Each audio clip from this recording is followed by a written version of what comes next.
Good morning, everyone. My name is Kimberly Claire Ferrangalet. I am King Mr. Garcia. I am Raymark Macario. Administration is the performance of tasks needed to operate an agency for general purpose. It can have a function of force or of policy. For example, as a company changes their plan, it is the duty of administrative personnel to make an appropriate communication adjustment to end the previous policy and begin enforcing a new direction. Typically, the administration is defined by the person representing the organization, appointed or elected to a position, and is responsible for the administrative function and policy discussion for the organization they are appointed or elected to manage. Administration is essential to ensure that all departments within the organization work effectively. It is the link between the managers and the workers.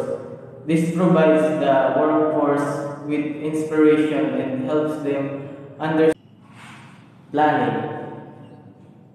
Planning is the first important function of administration.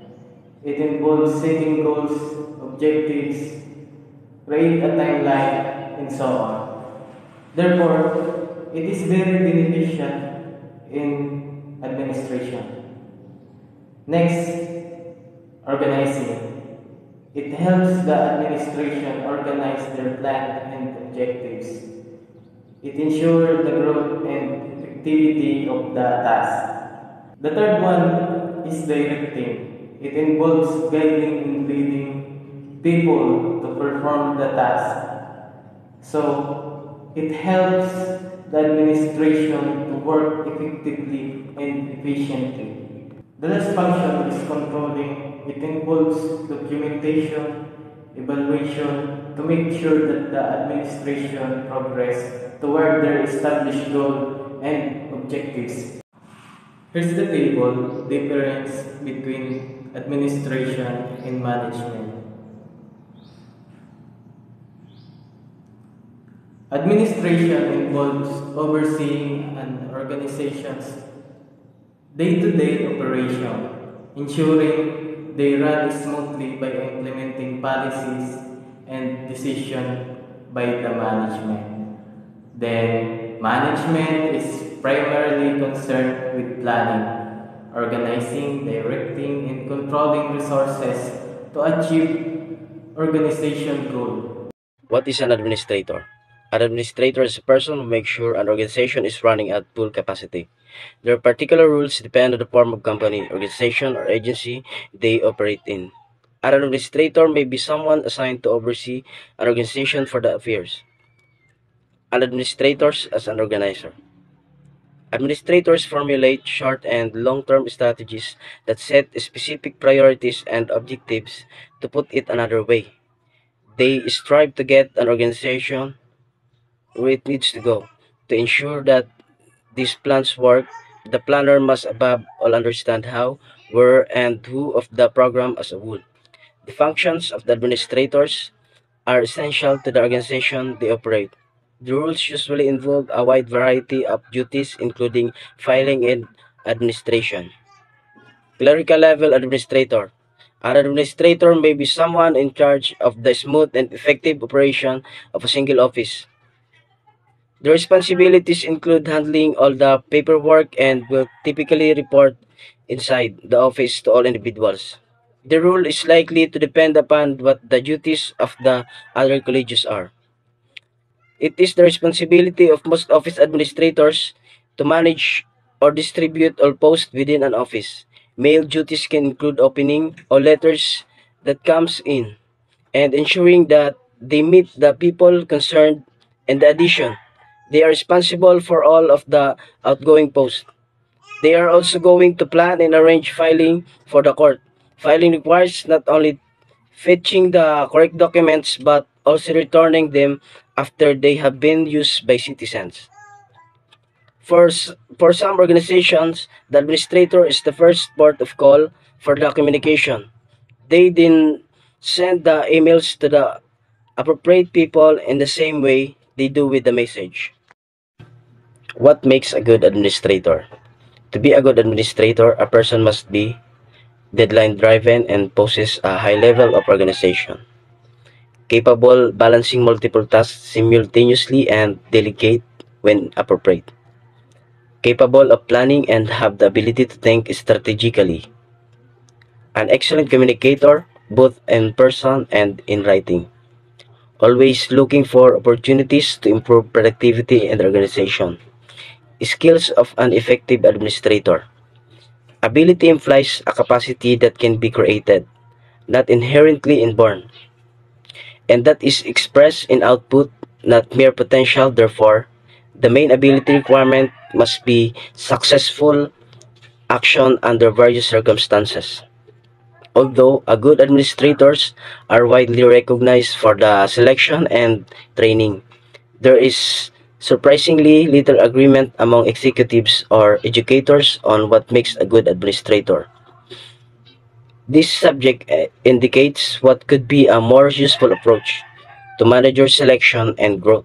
This is not based on what good executives are, but on what they do. 3 basic developable skills of administration. It is assumed here that an administrator is one who directs the activities of other persons and undertakes the responsibility for achieving certain objectives through their efforts. Within this definition, successful administration appears to rest on 3 basic skills, which we will call. So here's the 3 basic developable skills of administrator. First, technical skills. Technical skills require an understanding and expertise of a particular form of operation, particularly one involving methods, processes, procedure, and techniques. It requires advanced expertise, analytical skills within that field, and facility in the use of the particular disciplines, methods, and techniques. So, technical skills are perhaps the most common of the 3 skills mentioned in this topic because they are the most practical and because they are the skills needed by the largest number of people in our age of specialization. So, most of our on-the-job and vocational training programs focus largely on developing these specialized technical skills. So, ang technical skills po is nasa lower level of management po ito. So, these are the skills that are specialized that you just need to put in special efforts and time to learn. Kailangan mo lang po maglaan ng oras para matutunan po ito at efforts of course. So, I will give you an example of technical skills. Like for example, sa hospital. Diba sa hospital, makikita natin yung mga doktor. Madami tayong makikita mga nurse, doctor, na nandoon. Pero hindi ibig sabihin lahat sila is yung trabaho ng isa is trabaho din ng isa. No. Diba kasi kapag doctor, may kanya-kanya silang trabaho. Yung halimbawa si ENT check-up, syempre may doctor para sa ENT check-up. Meron namang doktor para doon sa mga nanganganak, meron namang mga doktor na para doon sa pag magpapagawa ka ng nagpapa-enhance ka ng parte ng katawan mo, meron namang mga doktor na doon naman sila expert sa ibang sakit. Halimbawa, kapag may sakit ka sa kidney, syempre dapat yung doctor na yon is alam niya kung paano naman mag-opera ng may mga sakit sa kidney. So, yun po. Ano po yan? Yung bawat doctor na po yun is meron pong specialized na po nila yung skills yan. Expert na po sila doon. Alam na po nila kung anong gagawin. Alam po nila, for example, si ENT, yung ENT doctor, yung doctor na mag-check up for ENT. Syempre, alam niya na kung ano yung procedure, process, or kung ano yung methods na gagawin niya para doon sa pasyente na magpapacheck up for ENT check up. Nabawa naman yung para naman sa pasyente na manganganak. Syempre, yung doctor naman naka-assign dun is yung alam kung paano magpaanak ng buntis. Syempre, hindi naman pwede yung sa ENT, hindi naman pwede yung doctor para sa kidney or puso, siya yung magpapaanak. Syempre, hindi niya alam kung anong gagawin dun. Though, siguro meron siyang kaalaman kung paano magpaanak, pero hindi siya expert dun eh. Expert siya dun sa pag-opera na may mga sakit sa puso or kidney or whatsoever. Siyempre yung yung doctor na naka-assign dapat doon or nurse na naka-assign din sa mga anak, siyempre dapat expert din siya doon sa trabaho na naka-assign sa kanya. Yun po. So, skills po yun ng isang tao na kung saan kailangan mo maglaan ng efforts and time to learn. So, second is human skills. The person with highly developed human ability is aware of his own emotions, opinions, and perception about other individuals and group. He can see the importance and weaknesses of those feelings. Through acknowledging the presence of various perspectives, opinions, and values than his own, he is able to consider what other people actually mean through their actions and language.